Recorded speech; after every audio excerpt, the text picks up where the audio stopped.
Di na ko makalimtan nga ini pahimangno sa among spiritual director kaniadto sa seminaryo sa Cebu. Ingon siya, our God is a God of surprises.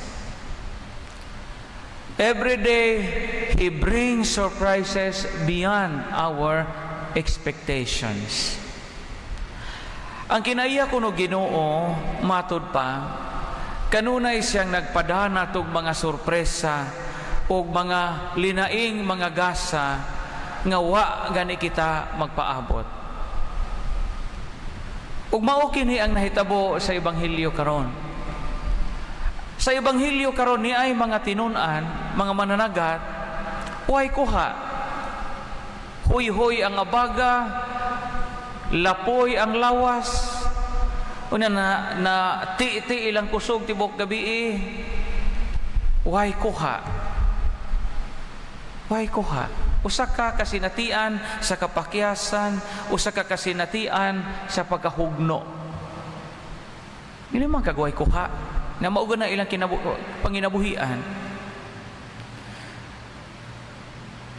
Pagkabuntag gikahibag nila ang Ginoo.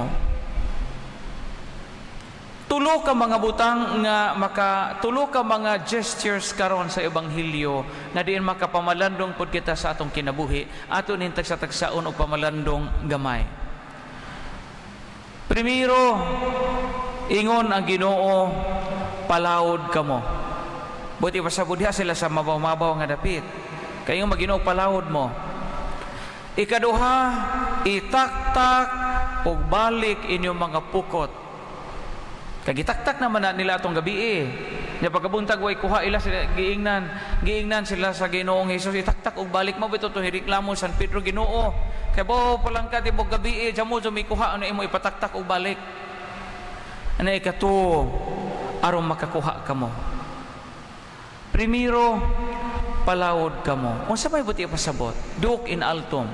Go out into the deep. Sa atong kinabuhi mga igsuon, gikinahanglan din yung pagpalawom. Dili mahimo sa kinabuhi nga naara ta kanunay sa mabaw. Kay bawo man tang og nata sa mabaw, safety ta. Kay way bawod. Og nata sa mabaw, safety ta kay dili ta malumos, kay matugkad man nato. Pero ang tinuod ay nga pagpakigbisog sa kinabuhi wa sa mabaw. Tuwa sa laod. Sa may buti pasabot na sa itong kinabuhi. Pag-ingon ni Jesus nga palawod kamo, buti pasabot nga musungasong kita sa kahiladmang bahin sa itong pagpakigbisog aron kita magmalampuson.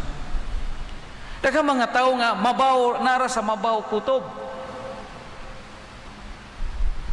Kada demiyog, di man ka magminyo nga sakto naman ka magminjo, sa itig minjo, hago makabana pala matagbanang badlungon irresponsable.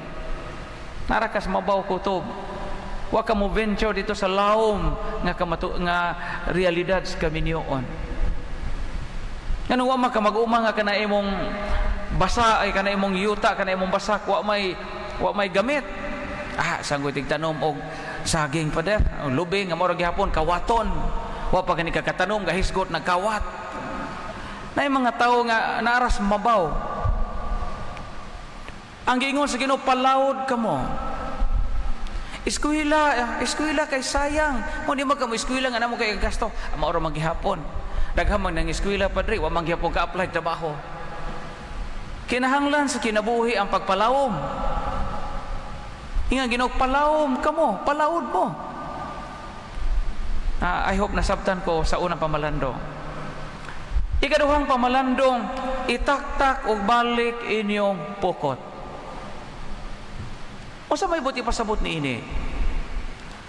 Itaktak og balik inyong pukot. Buti pasabot nga giingnan ang mga apostoles sa Ginoo nga try again.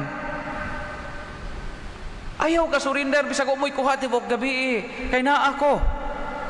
Itaktak og balik. Buti pasabot, do not surrender. Bahala kay bawo kung gipangkapoy mo, gihago mo, nawadaan mo gana kay dyan mo mong ikuha tibok gabi, itaktak og balik kay ako ni. Unsa may aplikasyon ni ini sa atong kinabuhi? Daghang mga higayon sa atong kinabuhi, mga igsoon nga wa dyan mo tay kuha. Ha? Daghang mga panahon sa atong kinabuhi nga tibok gabi tanggahago wa tay kuha. Example, pila ka mga ginikanan nga kapuliki og pagpaeskwela sa ilang mga anak. Left and right ang pangloan, left and right ang pamaylo, mamrindag, alahas, bisag unsa na laman. Paghiman-himan pa, wa dyan mo'y anak nga gatinarong. Gipangtaban, gaminyo og sayo, nagasali gihapo ginikanan. Mura man ka nagnanagat nga way kuha. Itaktak og balik imong pukot. Kaya basig ka ng imong mga apo, mao na po nimo salbar sa imong kalisod. Itaktak og balik ug akay kuha. Kana mga biyuda ani o biyudo nga kaminjoon, mga father, di na ako magminjo kay hingtagam na jud ko father, di na gyud ko mausab. Kay kulatahon ko sa bana usahay ako pagkaron ay basulog wa mi bugas, pangadyoan pag kwarta ipamuwang, ihantak. Di na jud ko father. Pero kaminjoon pa jud ka, itaktak balik imong pukot. Pasig ka ng bagoon imong bana o bagoon imong asawa sa bako na kanunay hungitan o hagpatan o kuan ng danggit, silik, itaktak og balik. O wa ka mo dilanto sa imong negosyo kay wa swertiha imong puhunan, wa swertiha imong patigayon, itaktak og balik. Basig ang sunod nimong patigayon, sunod nimong diskartes kinabuhi, makakuha na ka. Mo'y buti pasabot ani. Itaktak og balik. Aron ang mga higayon nga wa tay kuha, mahimo nga kahigayunan nga kini magmabungahon. Sunod, makakuha ka mo. Sa usa ka mananagat, ang pinakadako niyang kalipay sa iyang pagpanagat, ang kuha, di ba? Pero wa sila'y kuha. Pag ingon sa girong itaktak og balik, kabantay mo, ang ilang kuha, sobra sa ilang gikinahanglan. Hapit o din hapit magisi ang pukot o niya na hapit malunod ilang sakayan sa kadaghan sa isda nga ilang nakuha. Unsa may leksyon ni ini? When God gives, He gives abundantly. Nabitaw na sa basahon sa mga salmo sa Old Testament. Mag-awas-awas ang akong kupa. Sa imong panalangin, Ginoo, my cup overflows.